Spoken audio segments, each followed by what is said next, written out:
melanjutkan pelajaran kita dari pembahasan sebelumnya. Bismillahirrahmanirrahim. Ya himmata syaikh ihduri lana bihadal mahdari wal ta'ti fi binadratin ta'ti lana bidhafari wal takshifi ma hammana min maradin wal faqari. Faqad qala al muallifu rahimahullahu ta'ala wa adama an-naf'a bihi wa bi'ulumihi wa bikum fid daraini amin. Qala wa yumna'u min an ya'khudha minas sibyani syai'an bidallati hashmatihi. Lagi-lagi Imam Al-Ghazali menyebutkan pendidikan karakter yang kudu diutamakan ketika kita mengajarkan anak-anak kita sejak dini, bahwa pendidikan yang orientasinya pada karakter bocah itu lebih utama ketimbang merangsang kecerdasan dia. Ya, membaca, berhitung, mewarnai, itu nggak diutamain yang begitu. Kalau orang modern kan begitu. Itu bocah belum umur 6 tahun les apaan aja udah ada, ya enggak? Ini dalam pendidikan Islam, bayi bocah itu diutamakan orang tuanya menekankan pendidikan yang sifatnya karakter. Sebab kalau cuman pendidikan yang sifatnya melatih kecerdasan, yang namanya ilmu pengetahuan, ya, seandainya pun telat itu kapan-kapan bisa disusul. Tapi kalau karakternya dari bocah udah bejat, entah kalau dia udah gede udah susah dandaninnya. Makanya berhitung, membaca itu belakangan, bukan kagak penting, itu nomor selanjutnya. Yang utama adalah pendidikan karakter. Kalau dari bocah karakternya udah rusak, kesono susah dandaninnya. Ya, ada ulama besar dalam madhab Imam Syafi'i, namanya Al-Imam Qaffal. Kalau kita baca kitab Tabaqat Syafi'iyah Kubro, Al-Imam Subki, ada dua ulama yang nyohor dengan julukan Al-Qaffal. Al-Qaffal ini keturunan tukang bikin gembok. Jadi ada ulama tukang bikin gembok, ada tukang gembok yang akhirnya jadi ulama.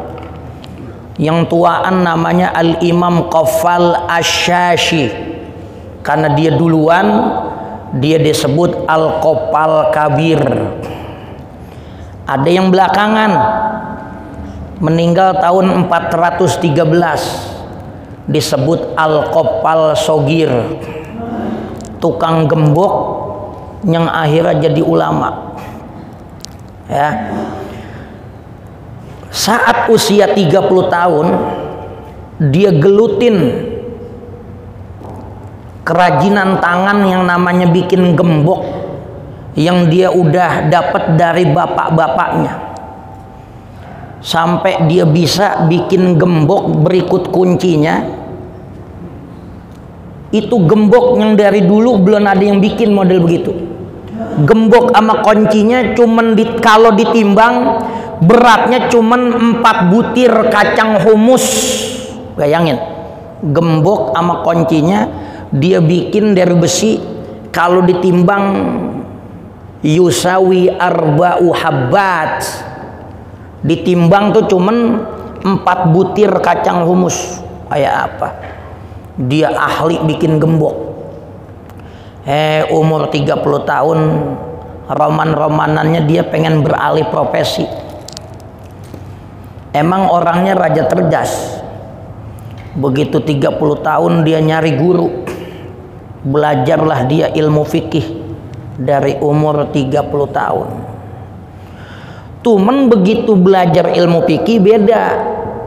Kalau kemarin kan belajar gembok keterampilan tangan. Begitu belajar ilmu fikih disuruh ngapalin, rada susah dia bab ngapal. Kata gurunya, ente apalin tuh kitab fikih madhab Syafi'i, namanya kitab Mukhtasar Al-Muzani. Muridnya Imam Syafi'i punya kitab. Dia apalin, jangan kata selembar, 2 baris aja dia kesusahan. Karena kemarin keahliannya sama tangan, ya enggak? Mau bikin apa aja dia tangannya lihai. Begitu bab ngapalin rada susah, ya enggak? Kayak orang Quran cepet apal, ya, baca apa cepet apal. Begitu diajak jalan kemana-mana keder. Sebab kemarin otaknya nangkep bacaan. Begitu jalan-jalan dia keder, bukan ngapalin jalanan, ya enggak? 10 tahun dia ngaji roman-romanan yang nggak ada hasilnya karena ngapalin susah. Tiap malam kalau dia ngapal asal berisik dikit dia terganggu, buyar. Sampai tiap malam di bawah pelita dia ngapalin di atas loteng rumahnya. Udah coba itu, ya apa itu? Cuman besok begitu ngaji udah lupa lagi. 40 tahun, arba'una sanatan jahilan, 40 tahun masih jadi orang bego. Emang dia dapat nasihat dari gurunya. Kata gurunya apa? Walaupun ente kesusahan ngapal, jadikanlah menghafal itu profesi. Sebagaimana ente mahir bikin gembok, maka jadikanlah menghafal itu profesi ente. Dia tekunin tuh ngapal. Akhirnya dia jadi ulama yang kagak ada tandingannya di zaman itu. Kata Imam Subki, wa huwa malakun fi surati insan. Dia itu bagaikan malaikat tapi jasadnya manusia. Saking dia banyak punya ilmu pengetahuan. Dia tinggal di negeri Khurasan, daerah Iran sana. Di zamannya dari pentolan ulama. Padahal baru midi belajar, usianya udah 40 tahun. Meninggal usianya 90. Makanya kata ulama, ini dia ulama yang hidup 40 tahun dalam kondisi goblok, 50 tahun dalam kondisi alim. Arba'una sanatan jahilan wa khamsuna sanatan aliman. 40 tahun goblok, 50 tahun jadi orang berilmu. Kalau buat yang namanya ilmu, mau berhitung, mau membaca, bisa disusul. Tapi kalau akhlak udah jelek, agak ada yang bisa dandanin. Orang kalau akhlaknya udah celamitan, gua kata kiai juga Pak Habib lah kagak bisa ilham. Emang udah celamitan, ya gak? Demen banget ngemel, demen banget ngombe. Kalau emang dari kecil udah celamitan, itu hilang-hilangnya ame mati. Kalau akhlak yang buruk susah. Tapi kalau katanya bego, ya itu masih bisa hilang. Banyak ulama yang riwayatnya begitu. Ya, ada imam besar dalam nahwu, Al-Imam Khalid Al-Azhari. Dia bikin hasyiah Mukhtasar Jiddan Al-Jurmiyah, ya. Usianya juga udah keliwat, udah 30 lebih, belum tahu apa-apa. Tapi lagi-lagi yang namanya ilmu bisa disusul. Tapi kalau orang akhlaknya jelek, itu berhenti mati, ya enggak? Tabiat itu susah. Makanya yang diutamakan dalam pendidikan anak, ya sebagaimana yang disebutkan oleh Al-Imamul Ghazali dalam kitab Ihya Ulumuddin ini, orang tua kudu berorientasi utama dalam mendidik anak adalah masalah karakter, tabiat, ya tabiat. Kan jadi peribahasa banget. Padahal kan orang berilmu kok tabiatnya begitu. Sombongnya kagak hilang-hilang, ya, karena dari dulu udah begitu, udah angkuh, susah hilang. Ilmu datang belakangan, tabiat udah laksana besi, udah karatan, udah susah dihilangin, ya enggak? Lah namanya ilmu kan kayak lampu merah. Kalau tabiat lah kayak kereta, kita liwat lampu merah, ada jalur kereta, lah biar kata merah, biar kata hijau, lah agak boleh liwat. Lah kereta kagak ada yang ngalahin. Kalau kereta biar kata tuh hijau, kita belum bisa lewat. Nah ini yang namanya tabiat. Tabiat kalau udah jelek, mau ilmu kita berkarung-karung juga nggak bisa ngubah, nggak bisa ngubah. Nih Imam Ghazali, nggak boleh disepelein yang namanya pendidikan yang orientasinya pada karakter. Wa yumna'u, dan hendaknya si bocah itu dilarang min an ya'khudha minas sibyani, bahwa dirinya mengambil dari kawan-kawannya yang masih bocah syai'an, sesuatu. Kalau ada anak kita berteman sama anak tetangga, punya orang udah mau ambil aja, omelin itu bocah. Takut-takut entar jadi dewasa dia tukang ngambil barang orang. Justru yang kita ajarin tabiat memberi, jangan punya orang diambil, ya enggak? Dia punya makanan, dia punya mainan, saat temennya minjem dia ogah kasih. Ya, kita sebagai emak, sebagai bapak, coba tolong kasih temennya tuh, dia mau pakai itu sebentar, ya. Nah, begitu dia ngasih, ya entar kapan-kapan kita udah kelar pulangin lagi. Itu ajarin anak itu begitu. Jangan tukang ngambil barang orang. Bidallati hashmatihi, dengan indikasi adanya kehormatan dia. In kana min auladil muhtashimina, jika orang itu, jika bocah itu termasuk anak-anak orang kaya. Ya, kalau dia orang kaya, ajarin anak itu memberi. Ajarin anak itu memberi. Bal yu'allamu, bahkan hendaklah bocah itu diajarin annar rif'ata, sesungguhnya kemuliaan itu fil i'ta'i, ya, pada sesuatu yang namanya memberikan, la fil akhdi, bukan rima. Jangan pengennya ngambil punya orang, jangan pengennya nungguin dibagi orang, tapi kudu memberi. Ajarin dari kecil dia punya sifat bares buat memberi. Kalau anak itu orang kaya, jangan diajarin buat ngerampas punya orang. Wa annal akhdha lu'mun wa khissatun, dan sesungguhnya ngambil punya orang itu adalah sebuah sifat tercela. Wa khissatun, dan barang hina. Wadanaatun, sesuatu kerendahan. Wa in kana min auladil fuqara'i, tetapi bila adalah ia dari golongan orang-orang tak mampu. Kalau dia orang kaya, ajarinnya ngasih. Kalau emang ekonominya kaum duafa, fal yu'allamu anna tama'a, maka ajarkanlah si bocah itu anna tama'a wal akhda, sesungguhnya sifat rakus, wal akhda, dan mengambil barang orang, mahanatun, sebuah kehinaan, wadallatun, dan sebuah perbuatan yang tercela. Ya, ajarin bahwa memberi itu lebih utama. Ada seorang wali besar namanya Al-Imam Ibrahim ibn Adham, terkenal sebagai ahlul hikmah. Ada muridnya namanya Al-Imam Syaqiq Al-Balakhi. Ya, ini Syaqiq Al-Balakhi radhiyallahu an. Dia datang ke rumah gurunya.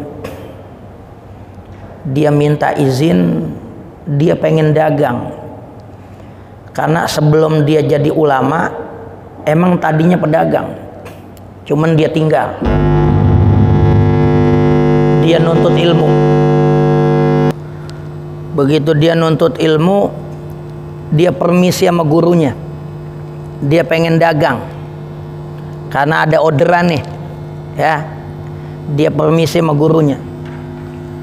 Begitu dia permisi, dia mau dagang, di perjalanan dia ketemu burung. Itu burung sayapnya sengklek. Sayapnya sengklek, kagak bisa jalan. Di pinggiran galengan tuh burung. Dia ngeliatin tuh burung, sian amat itu burung. Udah sayapnya sengklek, kagak bisa jalan. Dia pikirin bagaimana itu burung bisa hidup. Kan kagak bisa kemana-mana. Betapa kagetnya Al-Imam Syakik Al-Balakhi begitu dia amati dari kejauhan. Ada burung lain datang bawain makanan. Itu burung yang sayapnya sengklek, gempor, kagak bisa jalan, dibagi makanan, dikirimin makanan. Seolah-olah Imam Syakik Al-Balakhi dapat ilham. Waduh, burung yang sengklek aja dia dapat makanan, rezekinya Allah jamin. Ada burung dari mana tahu nulungin dia. Wah, ini ilham ini. Seolah-olah aneh disuruh jadi orang tawakal, urusan rezeki Allah yang jamin. Kagak jadi dia dagang. Udah balik lagi ke rumah gurunya, gurunya kaget, minta izinnya udah resmi. Malladhi a'adaka sur'atan. Apa yang bikin penyebab ente balik cepet? Katanya ente mau berbulan-bulan dagang. Lah, belum 2 hari ngapain ente udah pulang? Dia cerita, Tuan Guru, begitu aneh mau jalan, udah nyiapin kendaraan sama barang dagangan aneh mau bawa. Di perjalanan saya dapat ibrah. Saya ngeliat burung sengklek, kakinya gempor di pinggir jalan, kagak bisa jalan. Tapi Allah kirimin burung lain buat ngempanin dia. Ini kan tandanya saya disuruh tawakal bahwa urusan rezeki amat dunia kita zuhud dan kita tawakal. Itu yang saya ambil dari ibrah, apa yang saya lihat. Kesimpulan saya bahwa yang memberikan makan itu burung. Alladzi razaqat tayra sayarzuquni bila amal. Saya yakin banget abis kejadian itu, yang ngasih makan itu burung yang saya sengklek, dia juga yang ngasih saya rezeki walaupun saya nggak pakai bekerja. Atau jawaban gurunya. Ya Sakik, lalu sih keberangkatan amat. Lah kalau lu mau ngambil contoh, lu jadi burung yang sayapnya sehat, yang usaha. Lah jangan ngarep-ngarep jadi yang sayap sengklek dimpanin orang. Wah, raja masuk ya. Tergugah Imam Syakik Al-Balakhi. Tadinya dia kata dia pengennya jadi yang burung sayap sengklek. Lah kalau masih ada yang lebih tinggi, lah punya cita-cita dia tinggian. Kalau ente jadi burung yang sayapnya lengkap, sehat, ya enggak? Ente makan kagak ngandelin orang dan ente bisa nolongin orang. Lah ngapain lu ngambil tamsil buat diri lu? Pengen ngarep buat jadi yang burung saya sengklek. Lah salah lu. Wa ilaha illallah.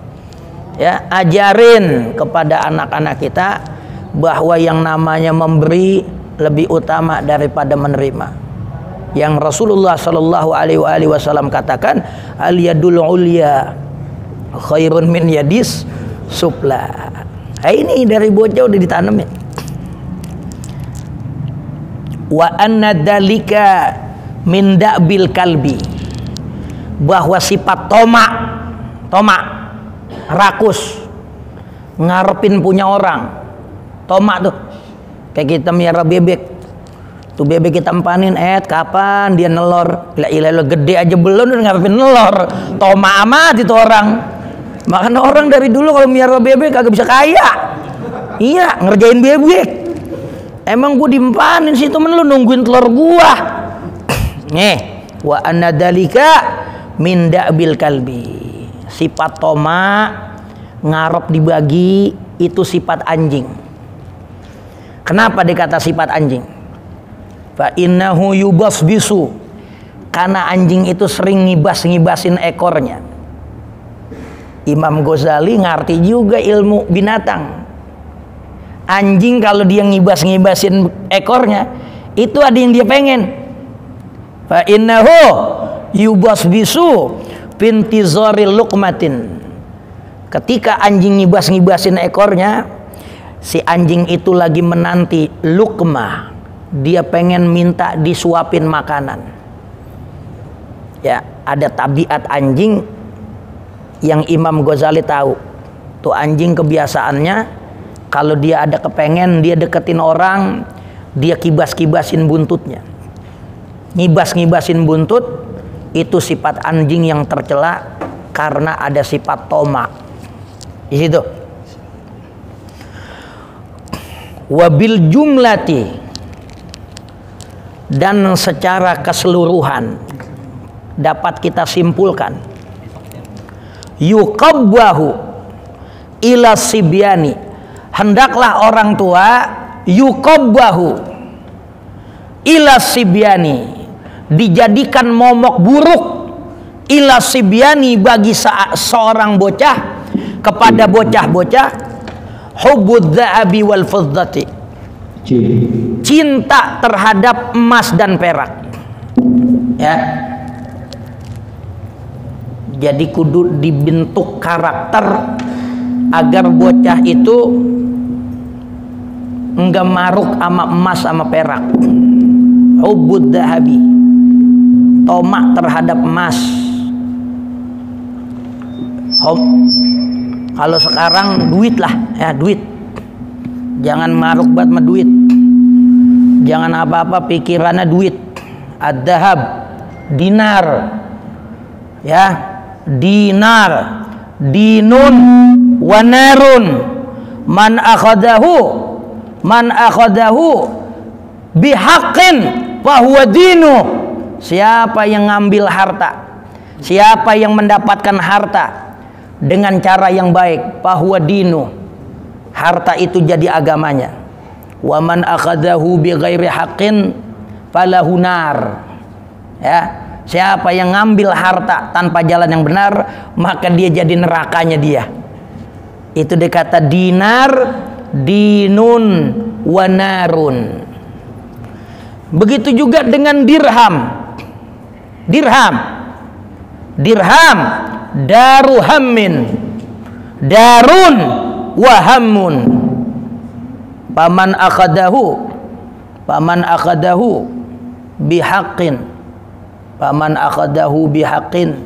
darun.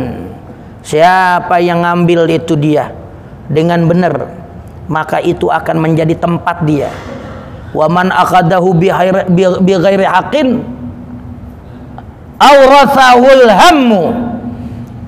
Siapa yang ngambilnya bukan dengan cara yang hak, maka dia bakal gelisah.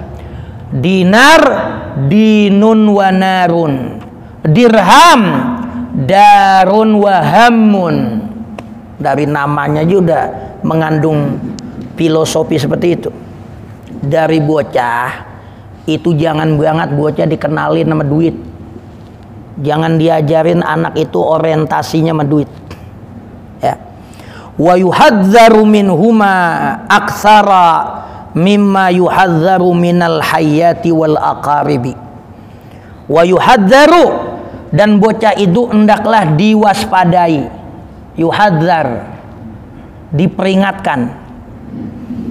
Minhuma, dari emas dan perak.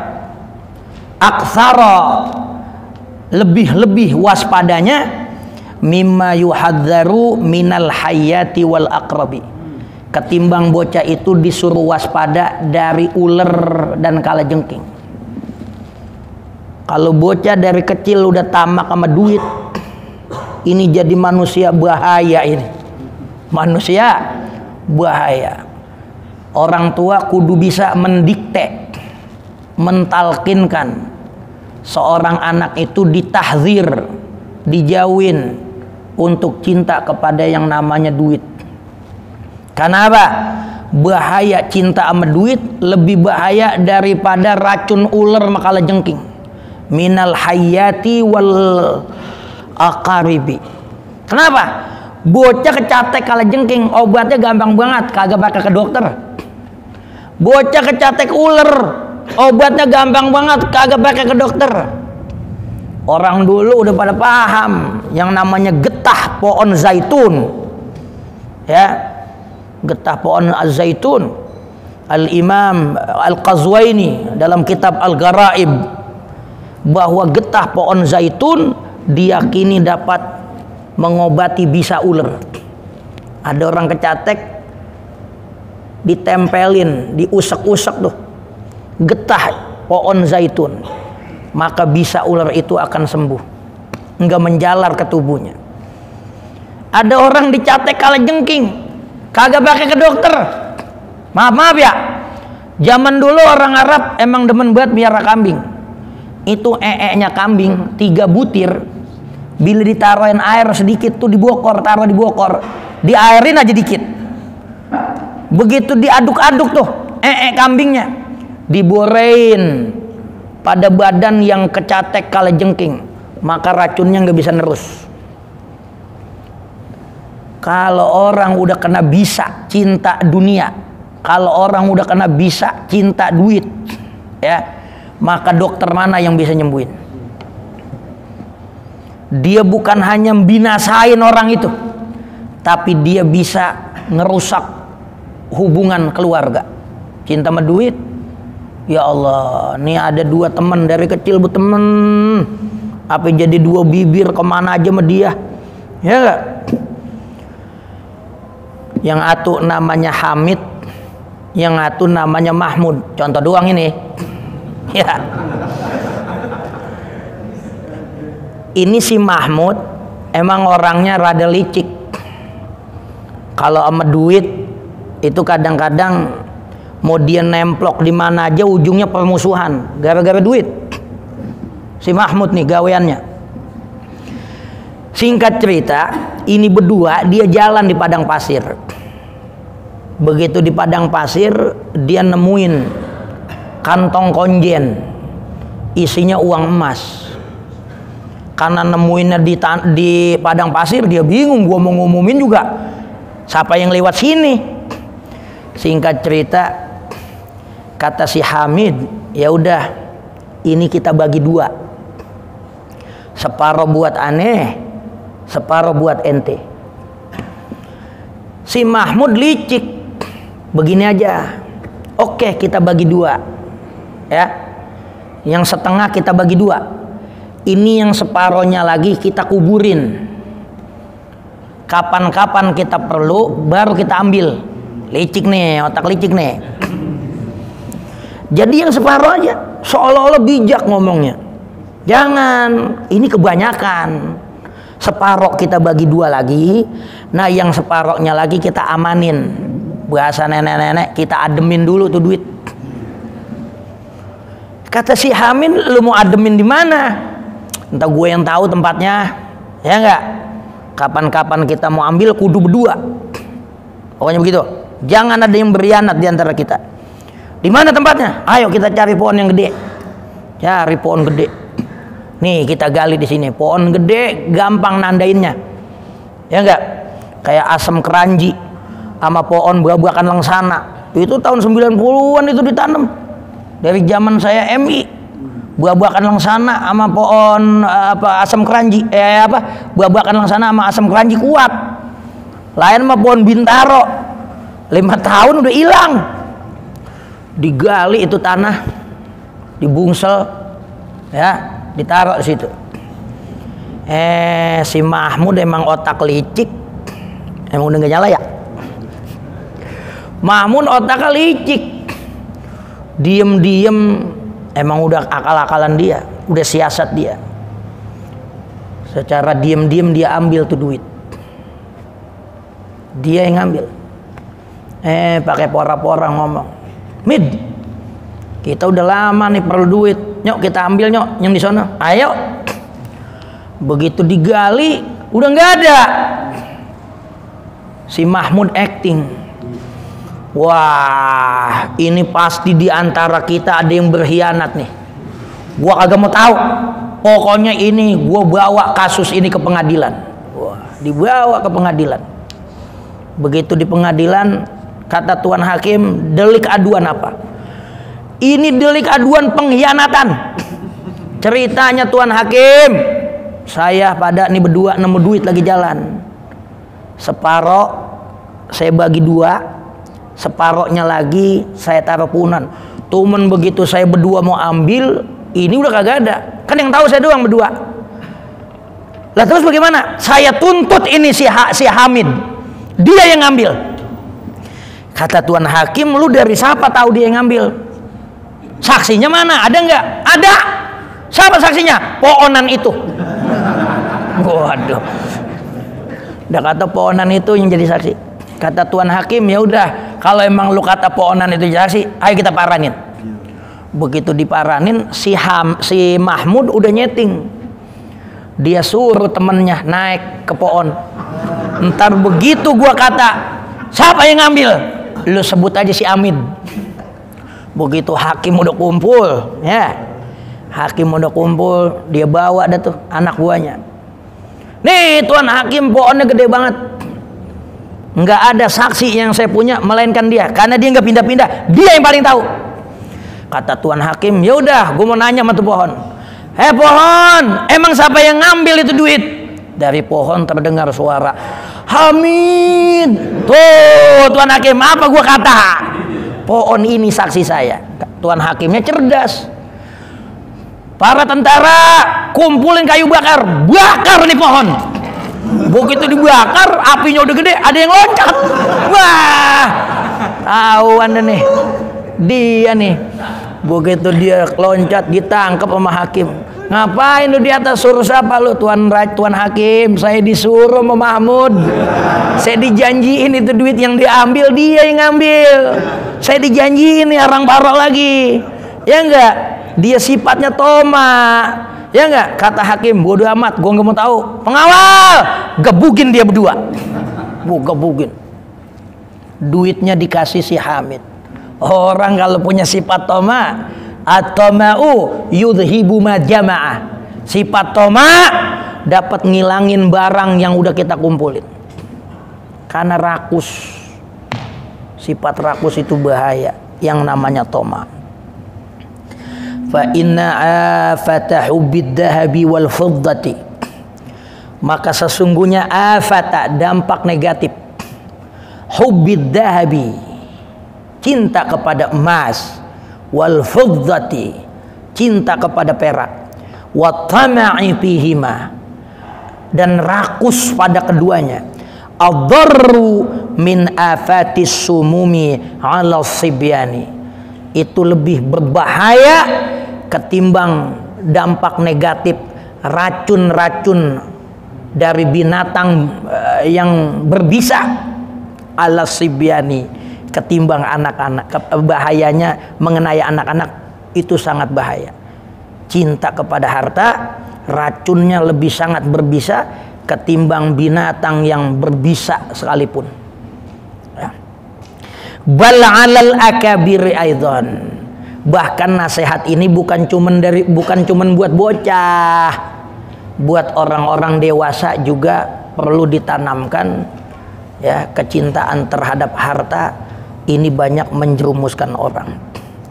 Wa yambaghi an yu'awwada, dan semestinya seorang anak itu dibiasakan, yu'awwada, bocah itu dibiasain, alla yabsuqa fi majlisihi, bocah itu kudu dibiasain jangan apa sering beludah ketika dia berada di satu tempat. Wala yatamakhata, jangan sering nyempet ingus. Kalau ada orang jangan beludah mulu. Kalau ada orang jangan nyempet ingus mulu. Entah kalau nggak ada orang nggak apa-apa. Wala yatasa'aba, jangan angob mulu. Kalau emang angob boleh. Lah angob kan kagak bisa ditahan.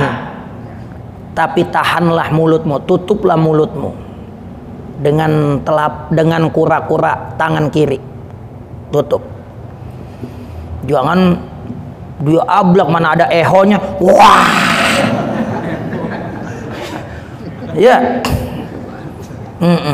bihadrati ghairihi, ketika ada orang, ada kawan-kawan, ada siapa di situ, jangan ngerjain 3 hal: sering beludah, nyempet ingus, sama angob. Tutup mulut. Angob emang secara zohir nguarin, tapi angob itu narik.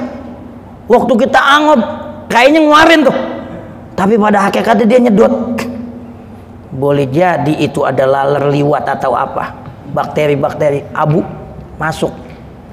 Itu angob. Wala yastadbira ghairahu, dan janganlah dia itu si bocah membelakangi orang lain. Kalau duduk di satu tempat jangan belakangin orang. Wala yadha'u rijlan ala rijlin, janganlah dia meletakkan satu kaki di atas kaki yang satunya lagi, ya. Demen banget dia numpang nindiin kakinya kepada yang satu kaki kepada yang satu. Wala yadha'a kaffahu tahta dzaqanihi, janganlah dia letakkan telapak tangannya tahta dzaqanihi, di bawah dagunya. Bocah jangan sering-sering diajarin begini. Wala ya'mida ra'sahu, dan janganlah dia jadikan pijakan ra'sahu akan kepalanya, bisa idihi dengan lengannya, naruh kepala di situ. Jangan dibiasain bocah ngerjain hal-hal itu. Kenapa? Fa inna dalika dalilul kasari, ya.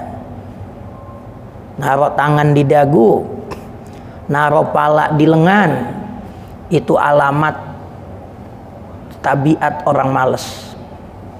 Wa yu'allamu kaifatal julusi, dan hendaklah si bocah itu diajarkan kaifatal julusi, cara duduk yang baik dan benar, ya. Cara duduk yang baik dan benar kalau dia masih bocah, duduk tahiyat awal yang disebut jalsatul iftirash, ya. Itu duduk yang dianggap duduk yang terbaik buat bocah. Jangan mutarabba kayak gini, ya.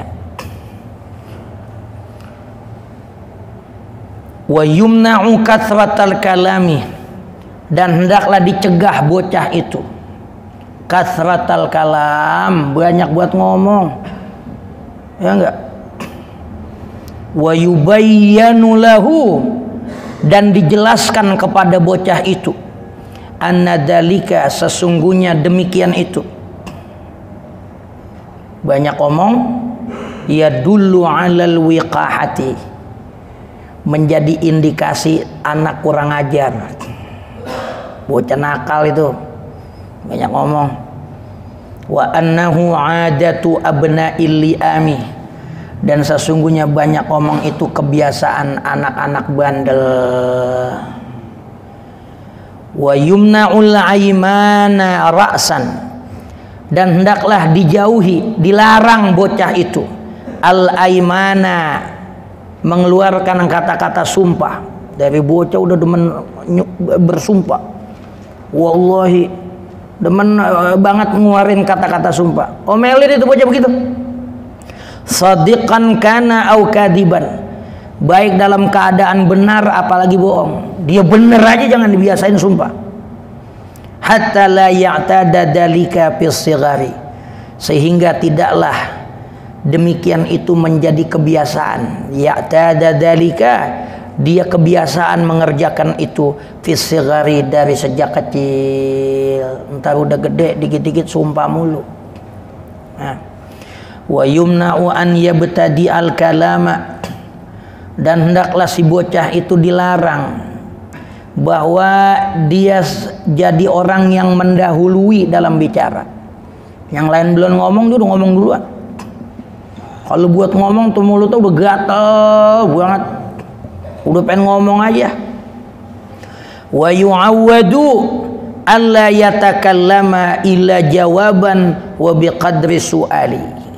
Wa yu'awwadu, biasakanlah bocah itu an la yatakallama, bahwa dia jangan pernah ngomong illa jawaban, melainkan sebagai jawaban. Kalau ditanya ngomong, jawab. Wa biqadri su'ali, dan seukuran dengan pertanyaannya, ya. Jangan yang ditanya udah makan apa belum disebutin semuanya. Itu kelebihan. Laksana orang belanja, ya enggak? Kebanyakan kembaliannya.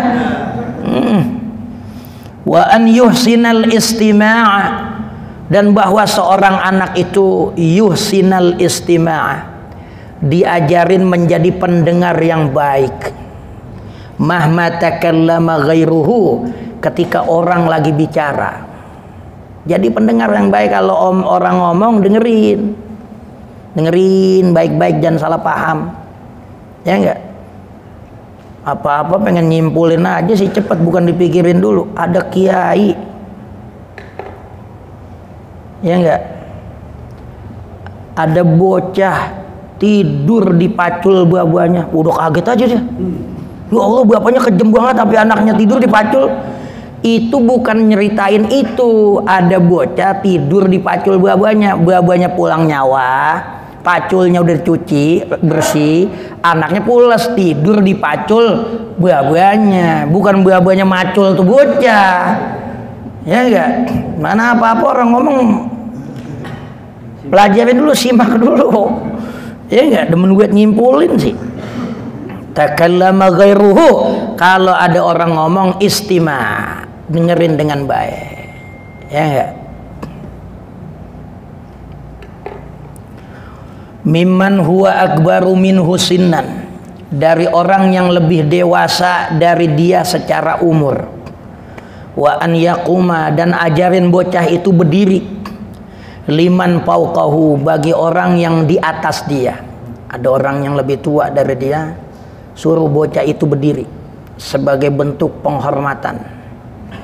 Wa yuwassi'a lahul makana, dan bocah itu ngeluasin lahu, bagi orang yang tua datang tadi, al makana, tempat, ya, naik mobil apa di mana, kita pada duduk, ada yang tuaan diri, dia kagak dapat tempat, kasih tuh yang tuaan, ya enggak? Kalau yang mudaan kan masih rada kuatan, kalau orang yang udah tuaan, kalau dia kelamaan diri, waduh, asam uratnya kumat pada mencolot itu uratnya. Wa yajlisa baina yadayhi, dan anak itu duduk di hadapan orang tadi. Wa yumna'u min lagwil kalami wa puhshihi wallahu a'lam bissawab. Ini macam pendidikan karakter yang sedini mungkin hal itu kudu kita tanamkan sama anak-anak kita, ya. Karakter yang baik ini lebih utama ketimbang mokusin anak kita belajar yang lain. Dia punya ilmu tapi akhlaknya nggak diperhatikan, itu justru bahaya banget nanti kalau udah gede buat kita semua. Mudah-mudahan banyak manfaatnya. Al-Fatihah. A'udzubillahi minasyaitonir rajim. Bismillahirrahmanirrahim. Alhamdulillahirabbil alamin arrahmanir rahim maliki yaumiddin iyyaka na'budu wa iyyaka nasta'in ihdinas siratal mustaqim siratal ladzina an'amta 'alaihim ghairil maghdubi 'alaihim waladdallin. Subhanakallahumma wa bihamdika asyhadu an la ilaha illa anta astaghfiruka wa atubu ilaik. Subhanakallahumma wa bihamdika asyhadu an la ilaha illa anta astaghfiruka wa atubu ilaik. Subhanakallahumma wa bihamdika asyhadu an la ilaha illa anta astaghfiruka wa atubu ilaik. Assalamualaikum warahmatullahi wabarakatuh.